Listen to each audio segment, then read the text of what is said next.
En manchette, Claude Desbiens risque 18 mois de prison et Pierre Craig dénonce entre autres le manque de transparence de l'administration municipale de Saguenay.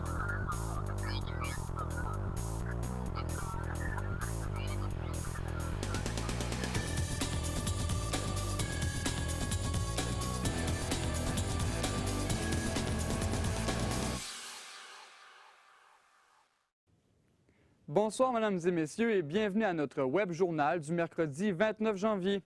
18 mois de prison, c'est ce que la Couronne a réclamé ce matin pour l'avocat et ex-bâtonnier du Saguenay-Lac-Saint-Jean, Claude Desbiens, lors de représentation sur Saint-Anse. On se rappelle que Desbiens a agressé sexuellement une fillette de 11 ans à son chalet de Saint-David de Falardeau en 1996. Roby Saint-Gelais, quels sont les arguments du ministère public? La procureure de la Couronne, maître Rachel Gagnon, a rappelé que l'incident avait eu de graves conséquences pour la victime et ça continue aujourd'hui, même 18 ans après l'agression. Selon elle, même s'il s'agit d'un seul événement, cela ne réduit pas la gravité des gestes commis, rappelant que l'avocat s'était servi de son autorité pour passer à l'action. Le délai de 17 ans entre l'infraction et la dénonciation ne doit également pas être un facteur atténuant. Madame Gagnon voudrait aussi que le nom de M. Claude Desbiens soit inscrit au registre des délinquants sexuels. Et que suggère de son côté la défense? L'avocat de la défense, maître Luc Tourangeau, propose plutôt une peine de 9 mois à purger dans la collectivité. Selon lui, il n'y a pas de risque de récidive et aussi, il propose cette peine parce que l'incident, finalement, est survenu avant l'introduction de la peine minimale d'1 an. Voici ses propos à ce sujet. Ce sont deux positions diamétralement opposées et ce sera au juge à analyser à ce moment-là la jurisprudence qui a été soumise, analyser la situation, les faits particuliers du dossier pour déterminer quelle sentence va pouvoir être applicable dans ce cas-là. Et sur quels aspects mise la défense? En fait, la défense mise surtout sur plusieurs aspects. D'abord, Monsieur Maître Luc Tourangeau a indiqué au juge Pierre-Laurent Rousseau de la Cour du Québec que son client avait déjà subi plusieurs dommages collatéraux depuis le début des procédures judiciaires. L'ex-bâtonnier du Saguenay-Lac-Saint-Jean souffre notamment d'une dépression modérée et sa femme l'a quitté aussi depuis l'annonce du verdict de culpabilité rendu à son endroit. Maître Tourangeau, a aussi révélé que Claude Desbiens risquait la faillite et comme il s'était engagé à ne plus pratiquer le droit pendant le procès. Bref, tous ces facteurs devront être considérés par le juge, estime M. Tourangeau. Voici ses propos. Le fait que les faits sont maintenant connus partout ici et que la carrière au niveau professionnel de M. Desbiens est complètement terminée, de sorte que je pense qu'il n'y a pas de risque à ce moment-là de récidive. C'est principalement ça que je pense qui est invoqué. Et Roby, quand saurons-nous le verdict? Le 17 avril prochain, mais rappelons toutefois que le verdict de culpabilité est contesté en cour d'appel. Merci beaucoup, Roby. Ça fait plaisir. Les travailleurs à l'encontre des concessionnaires automobiles tiennent le Parti libéral du Québec responsable du conflit en raison de la loi 31 votée par le gouvernement Charest en 2005 qui favorise le recours à la sous-traitance par les employeurs. Un reportage de Nadia Lemieux. Sur les pancartes des employés en lock-out présents lors du caucus libéral à Saint-Félicien hier, on pouvait lire « Merci pour la loi 31 ». Un message ironique adressé au Parti libéral du Québec, initiateur d'une loi votée sous bâillon en 2005. Apportant des modifications au Code du travail, cette loi vient assouplir les conditions pour avoir recours à la sous-traitance par un employeur. C'est dû à lui qu'on est dehors, là. Si la loi-là ne serait pas en vigueur, on serait dedans, là. Le recours à la sous-traitance est en effet la principale source de conflit entre les employeurs et les employés. Le projet de modification proposé par les concessionnaires vise à faire exécuter tout entretien ou réparation d'un véhicule par un sous-traitant lorsque l'installation de pièces du manufacturier n'est pas requise. Selon la centrale des syndicats démocratiques, une large part du travail des concessionnaires serait sous-traité. Les objectifs des employeurs est d'essayer d'envoyer les emplois en sous-traitance le plus possible, sans tenir compte de la qualité du travail et des compétences des gens qui le font. Le chef du Parti libéral du Québec, Philippe Couillard, a rencontré des représentants du syndicat pendant une quinzaine de minutes. Il soutient que la loi 31 n'est pas la cause du conflit entre les syndiqués et les employeurs des concessionnaires automobiles de la région. Jean-Claude Caron dénonce le fait que le chef du PLQ n'est pas sorti rencontrer les manifestants. Ils ont des manières de faire dans le monde du travail qui sont déplacées. C'est une de leurs problématiques. Je pense qu'ils sont plus à côté avec les employeurs qui peuvent être près des travailleurs. Philippe Couillard appelle le gouvernement péquiste à intervenir dans le conflit pour y jouer un rôle de médiateur. Pour l'instant, les employés en lock-out sont unanimes. À qui bénéficie le projet de loi 31? Les patrons. Les patrons. Les locatés espèrent que le gouvernement agisse en tant que médiateur prochainement pour régler le conflit. Nadia Lemieux, ATM Nouvelles, Saguenay.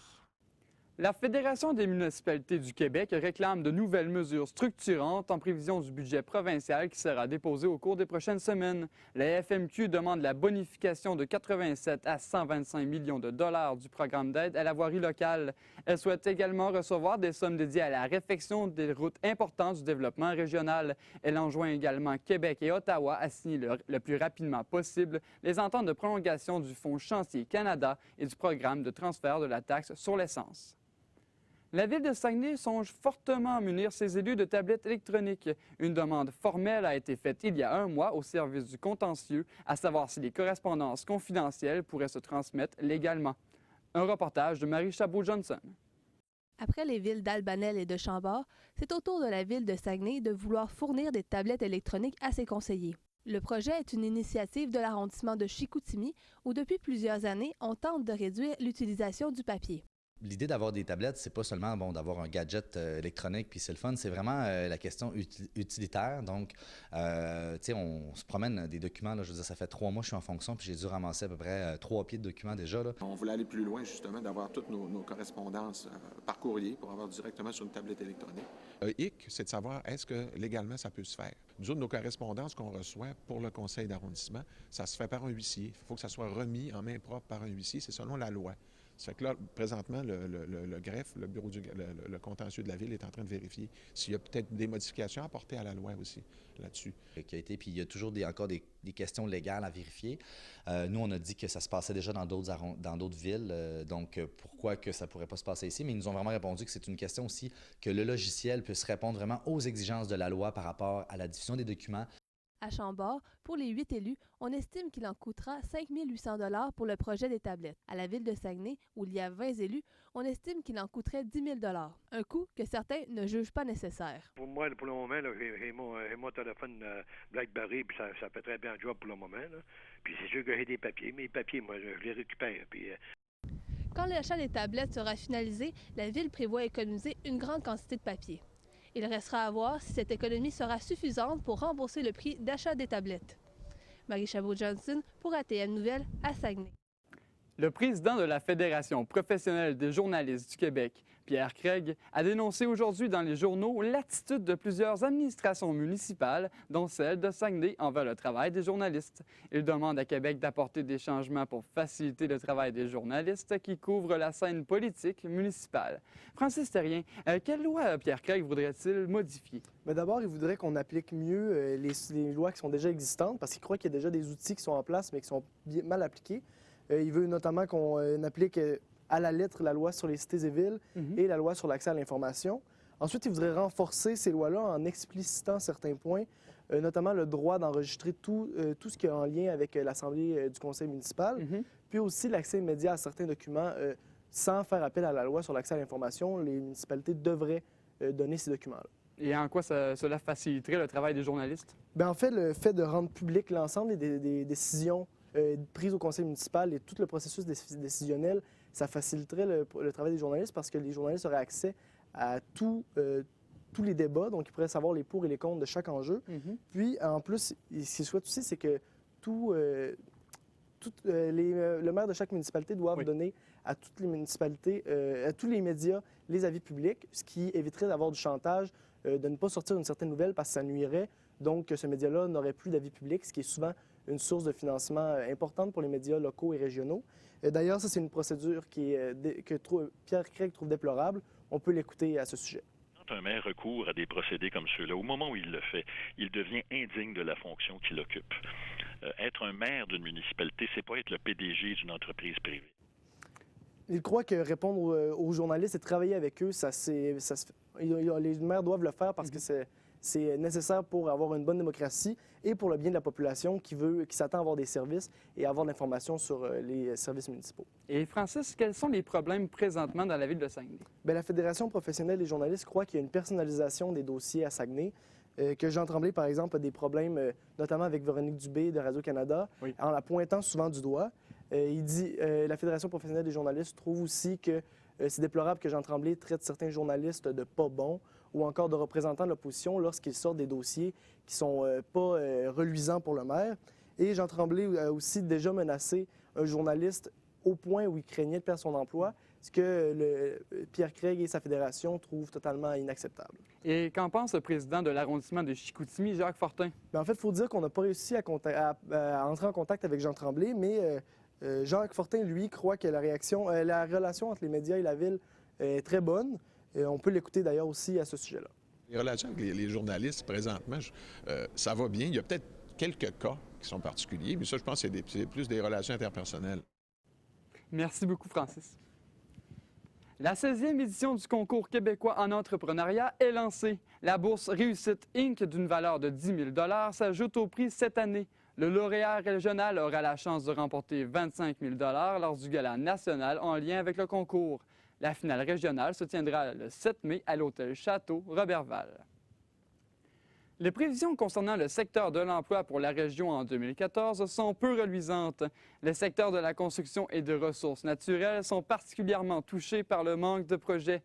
Au sujet de cette stagnation, ma collègue Catherine Moras s'est entretenue plus tôt aujourd'hui avec le professeur en économie à l'UQAC, Gilles Bergeron. Monsieur Gilles Bergeron, bonjour. Bonjour. Donc, dites-moi, qu'est-ce qui explique la stagnation au niveau de l'emploi qui est prévue pour 2014? Disons qu'il faut regarder un peu l'évolution de la situation au cours des dernières années. Il faut dire de 2011 à 2012, ça va être une année très, très positive. C'est qu'il y avait une création de 6 000 emplois dans la région. Bon. Entre 2012 et 2013, pour l'année 2013, là, il y a eu une perte d'environ 3 000 emplois lorsqu'on regarde les statistiques officielles. Donc, ralentissement de l'activité économique en 2013. Et je pense qu'en 2014, la situation ne devrait pas s'améliorer pour plusieurs raisons. D'abord, il faut regarder la situation de l'économie régionale, donc la conjoncture économique. Il faut bien dire qu'on parle pour une année donnée, pour la prochaine année. Et on regarde également l'environnement économique international, parce que notre économie est très fortement liée à l'économie internationale. Alors, dans la région, on constate qu'au niveau des grands projets de construction, bon, en 2012, il y en avait beaucoup. Ça a commencé à ralentir en 2013. Et en 2014, il n'y aura pas de grands projets au niveau de la construction, au niveau des routes, au niveau des usines, au niveau des barrages hydroélectriques. Donc, ça devrait être une année plus tranquille dans ce secteur-là. Et on peut dire aussi qu'en 2014, on ne prévoit pas que dans le nord québécois, il va y avoir une reprise de l'activité économique. On ne croit pas que dans le domaine des mines, on va avoir une accélération du développement. Au contraire, ça devrait être à peu près dans la même veine que 2013, peut-être un peu plus lent. Dans le secteur de la forêt non plus. Au niveau des grandes entreprises, on rationalise les activités plutôt que d'accroître les activités. Donc, l'environnement régional fait en sorte qu'on n'aura pas de reprise des grandes activités économiques, donc pas de reprise finalement de l'emploi comme tel. Et au niveau international, c'est ça qui est également important, c'est que les ressources naturelles de la région, souvent, l'évolution des ressources naturelles et de la croissance, ça dépend des pays émergents. Donc, la demande des prix émergents puis le prix des ressources. Là, on s'aperçoit qu'il y a un ralentissement de la demande pour les biens qui sont produits dans la région, au niveau particulièrement de l'aluminium puis des minéraux, de sorte qu'on ne prévoit pas que les investissements dans le secteur de l'aluminium, par exemple Arvida ou Alma, vont se faire dans l'année qui va venir. Possiblement que dans l'avenir, 2015-2016, la situation va s'améliorer, mais pour la prochaine année, je ne vois pas d'amélioration. Ça va être au moins stable, peut-être un petit ralentissement de l'activité économique et des emplois. Et donc, de quelle façon est-ce que ça devrait affecter le domaine de l'emploi? Bien, c'est quand les entreprises ne sont pas en mesure, quand la demande des entreprises ne croît pas, quand à un moment donné, les prix ne sont pas au rendez-vous, c'est que s'il n'y a pas de croissance économique pour les secteurs de l'activité dans lesquels on est, il n'y aura pas de nouveaux emplois qui vont être créés. Peut-être dans le secteur du bois, la situation va s'améliorer un peu. Dans le domaine du bois d'œuvre, parce que là, le marché américain, la reprise sur le marché américain est plus forte que prévu. Et donc, il va y avoir une demande dans ce secteur-là, construction des maisons. Et là, ça peut donner l'activité dans le secteur du bois d'œuvre particulièrement. Et la baisse des prix, donc la baisse de la valeur du dollar canadien par rapport au dollar américain, ça, c'est un facteur qui va favoriser un peu les activités dans ce secteur-là. Donc, il y a des facteurs positifs dans l'environnement, mais je pense qu'il y a plus de facteurs négatifs que de facteurs positifs. C'est ce qui m'amène à être plutôt prudent sur l'évolution de l'emploi dans la région pour la prochaine année. Et donc, si l'usine espagnole Ferro Atlantica s'installait dans la région, ce serait quoi la répercussion? Ça, c'est clair que c'est un élément très positif. Alors, si elle s'installe dans la région, on parle d'une création de 3 000 emplois, mais il faut voir aussi à quelle période ces emplois-là vont s'être créés. Mais déjà, sur le plan de la construction de l'usine, là, il va y avoir une reprise des activités. Ça sera un phénomène très, très positif sur la création d'emplois dans le secteur de la construction. Mais bien sûr, après ça, bien, ça va donner des emplois pour les années futures. Alors, ça va être un élément très, très positif. Et souvent, ces entreprises-là également achètent une partie de leurs biens, de leurs services dans les entreprises de la région. Donc, c'est un facteur multiplicateur au niveau des emplois. Ça sera bien sûr un facteur très positif, comme on parle aussi finalement de Nordia à Jonquière, qui en 2015-2016 va commencer à créer des emplois. Ça, c'est un facteur positif qui va également se positionner, se dérouler dans la région. Mais 2014, je ne pense pas qu'on voit les résultats de ces projets-là. Mais donc, pour revenir à Ferro-Atlantica, ce serait quoi les chances du Saguenay d'obtenir le projet? C'est difficile à dire. C'est clair que l'entreprise va regarder, on a besoin, par exemple, d'un port de mer, c'est un élément très, très important, mais d'autres villes, bien sûr, dans le Québec, sont capables d'offrir cette facilité-là. On va regarder également la disponibilité d'emploi, on va regarder également les coûts de transport pour être capable d'approvisionner l'usine puis de vendre les minéraux. Donc, on va regarder également le contexte de l'économie régionale, le climat sociopolitique. Donc, il y a des facteurs qui peuvent favoriser la région, mais il y a plusieurs villes, bien sûr, qui sont dans la course pour obtenir cette usine-là. Et donc, Emploi Québec a annoncé qu'il allait créer 2000 emplois d'ici 5 ans dans la région. Est-ce que vous croyez que c'est possible? Bon, il faudrait voir de quelle façon on va créer ces emplois-là, de voir aussi les secteurs dans lesquels on risque d'avoir des pertes d'emplois. On regarde, par exemple, le secteur de la forêt et on pense qu'il va y avoir effectivement des pertes d'emplois dans le secteur de la forêt dues, par exemple, aux limites, aux volontés qu'on a exprimé de conserver davantage la forêt pour les générations futures. Donc, il va y avoir des pertes d'emplois dans ce secteur-là. Il y a des nouveaux emplois aussi qui peuvent être créés dans d'autres secteurs. C'est clair qu'on pense que les projets dans le secteur de l'aluminium, par exemple à Arvida et Alma, vont se développer au cours des 5 prochaines années. Je l'espère beaucoup. On pense également que dans le secteur des mines, Niobium à Saint-Honoré et également Ressources Ariane vont être des projets qui vont se réaliser dans le cadre des 5 prochaines années. Donc, il y a des projets qui sont positifs dans l'environnement, mais je ne pense pas que ces projets-là se réalisent pour 2014 compte tenu de l'économie mondiale et du contexte dans lequel on se trouve. Et donc, rapidement, est-ce que le ralentissement économique ici dans la région devrait être long? Ça, à un moment donné, on est toujours attentif parce que l'économie de la région est très branchée sur l'économie mondiale. Donc, actuellement, toutes les prévisions sont à l'effet qu'il y a une certaine reprise dans l'économie mondiale. Aux États-Unis, en Europe, là, il y a quand même aussi des hésitations sur le rythme de croissance des pays émergents. Toutes les nouvelles qu'on a, c'est qu'il y a un certain ralentissement dans ces pays-là. Maintenant, je suis très attentif toujours à l'évolution de cette conjoncture à l'échelle mondiale. Bien sûr, ça fait partie des éléments d'analyse qui sont essentiels pour comprendre l'économie de la région. Et dans ce côté-là, là, il y a encore des incertitudes. Mais au niveau de l'Europe, c'est une reprise économique. Aux États-Unis, c'est plus fort que prévu. Et la Chine, pays émergents, là, il y a des ralentissements qui commencent à nous inquiéter. Et il faut dire que les métaux, les minéraux, sont surtout exportés vers ces pays-là. Donc, ça nous affecte davantage dans la région. Merci beaucoup, M. Bergeron. C'est un plaisir. C'est très agréable de vous avoir aujourd'hui. Merci beaucoup. Et donc, je m'entretenais avec le professeur en économie à l'UQAC, Gilles Bergeron. De retour à vous, Nathan. Merci beaucoup, Catherine. Selon le journal La Presse, la grippe atteint un sommet actuellement au Saguenay-Lac-Saint-Jean. Cassandre Fortier-Martin, plusieurs citoyens consultent pour des cas de grippe? Effectivement, Nathan, je me suis entretenue aujourd'hui avec des professionnels de la santé ici dans la région et ils m'ont expliqué que les concitoyens consultent davantage par précaution et par crainte. La grippe semble en voie d'atteindre un sommet ces jours-ci. La saison grippale qui a débuté en novembre dernier et qui devrait se terminer en mars bat son plein. Hier, le journal La Presse avait publié qu'avec 30 % des cas, le Saguenay-Lac-Saint-Jean serait la région la plus atteinte par la grippe actuellement.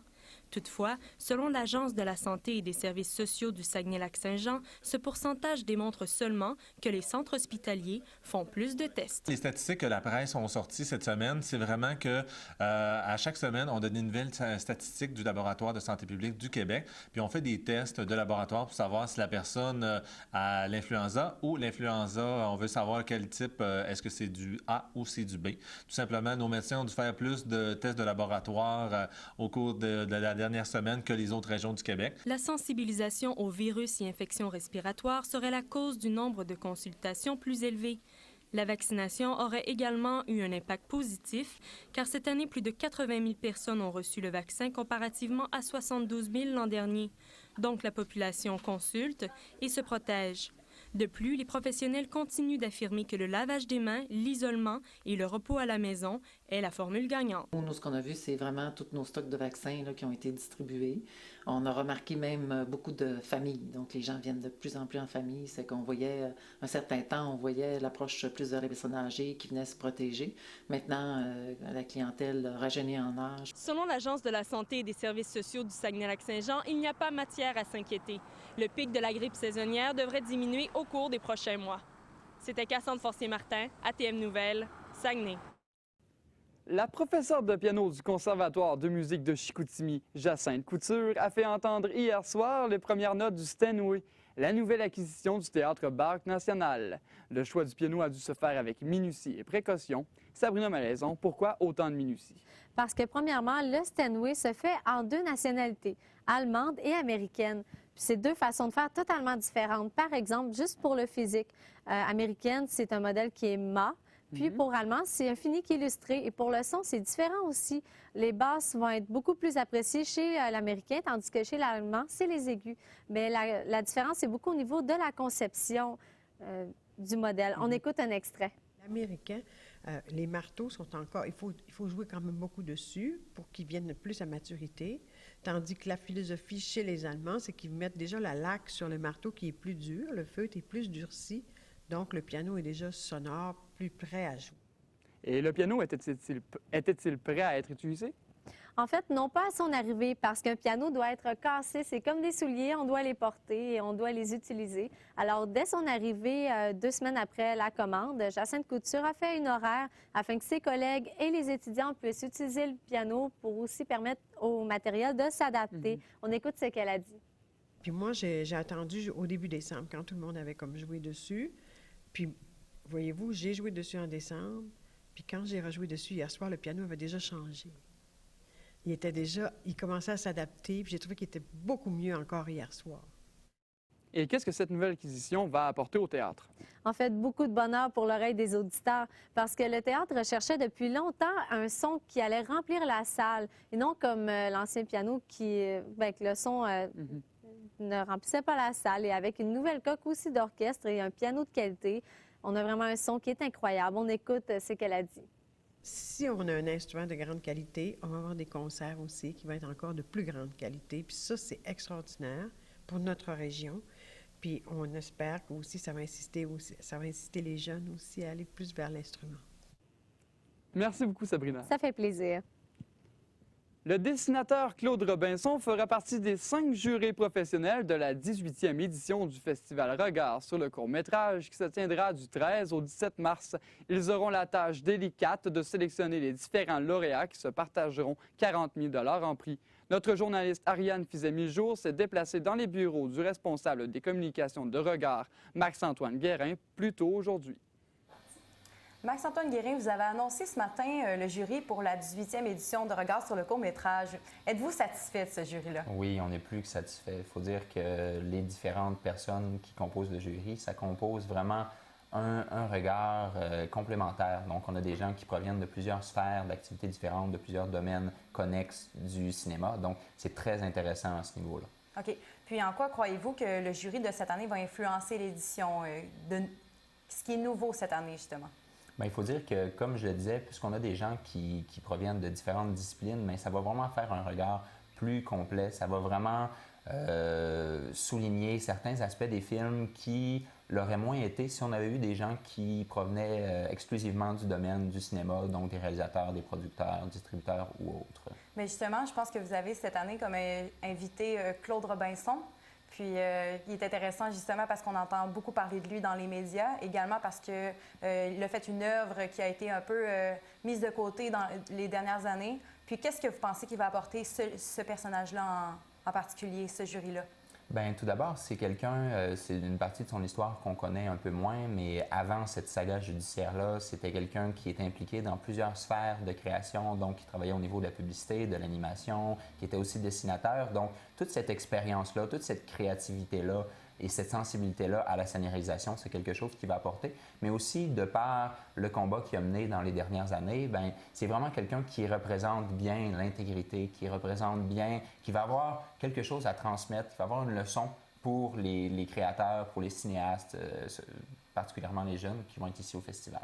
Puis comment il a accueilli la nouvelle? Semble-t-il enthousiaste de participer à l'événement? Oui, il était très content. On ne savait pas trop à quoi s'attendre parce qu'il a accordé beaucoup d'entrevues dernièrement, puis qu'il y a cet épisode de sa vie qui s'est clos en décembre, qui a été assez lourd pour lui. D'ailleurs, ça lui a causé des problèmes de santé. Donc, on ne savait pas trop à quoi s'attendre, mais la réponse a été très rapide et très enthousiaste. Donc, il a accepté tout de suite, puis il a hâte d'être parmi nous et de plonger dans le bain.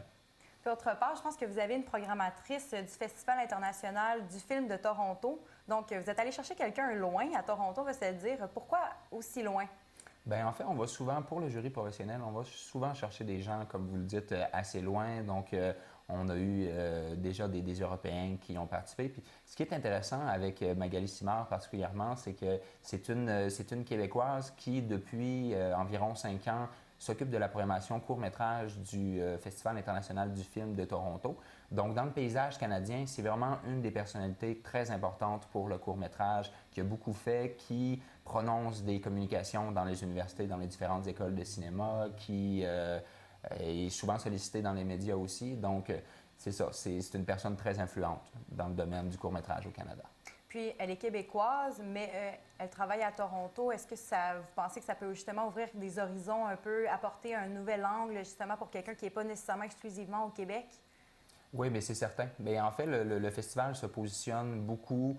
C'est certain, il y a une compétition internationale, mais on a un positionnement très fort au national puisqu'on est la plus grosse manifestation de court-métrage au Canada. Donc, c'est un peu une de nos missions de vraiment être le trait d'union entre les créateurs québécois et les créateurs canadiens et internationaux. Donc, ça permet des rencontres, ça permet de mettre en relation des professionnels, de faire un cadre d'émulation qui est vraiment intéressant aussi. Donc, à ce niveau-là, c'est très pertinent. Là.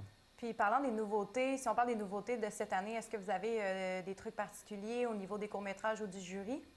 Ou on essaie de garder la formule gagnante ou de rester dans les mêmes... En fait, on garde un peu la même formule. On a un jury qui est, comme je le disais, très diversifié cette année, mais il y a aussi un deuxième jury qui est le jury public qui, lui, doit choisir parmi la 60aine de films en sélection le prix du public, qui est un prix qui est très reconnu, qui est très prestigieux, que les cinéastes aiment beaucoup recevoir parce que ça représente vraiment le pouls du public. Donc, vraiment...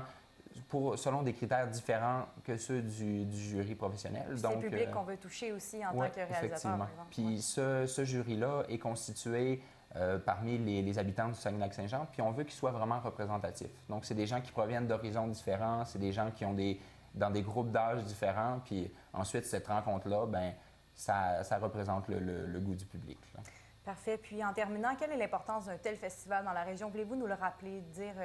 Qu'est-ce que ça a comme influence d'avoir un tel festival dans la région de Saguenay-Lac-Saint-Jean? Bien, il y a plusieurs aspects à cette question-là. Tout d'abord, au niveau vraiment du milieu des créateurs, du milieu du cinéma ici, on sait qu'il y a le baccalauréat interdisciplinaire en art, qu'il y a art technologie des médias, donc il y a déjà d'une certaine manière un créneau d'audiovisuel qui est assez fort, mais au fil des ans, le festival a vraiment servi à fédérer tout ce milieu-là, puis à consolider des emplois dans la région, dans ce domaine-là, parce que, on le sait, il y a un exode qui est assez important.